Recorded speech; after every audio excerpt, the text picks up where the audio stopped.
Penyelenggaraan pemilihan umum pemilu tahun 2024 di Kabupaten Badung memerlukan 10.395 petugas kelompok penyelenggara pemungutan suara atau KPPS.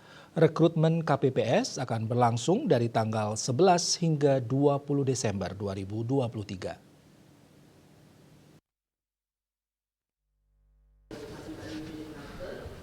Komisioner KPU Badung Divisi Sosialisasi Pendidikan, Pemilih dan Partisipasi Masyarakat dan SDM Agung Rio Suandisara saat dihubungi mengatakan mekanisme pendaftaran petugas KPPS dilakukan melalui PPS di masing-masing kelurahan dan desa. Verifikasi administrasi juga langsung dilakukan oleh PPS. Di Badung membutuhkan 10.395 KPPS, di mana untuk satu TPS dibutuhkan sebanyak 7 petugas KPPS. Jumlah TPS sebanyak 1.485 TPS, sedangkan untuk petugas ketertiban sebanyak 2 orang per TPS, sehingga dibutuhkan sebanyak 2.970 orang. Dikatakan pendaftaran KPPS akan berlangsung selama 11 hingga 20 Desember 2023.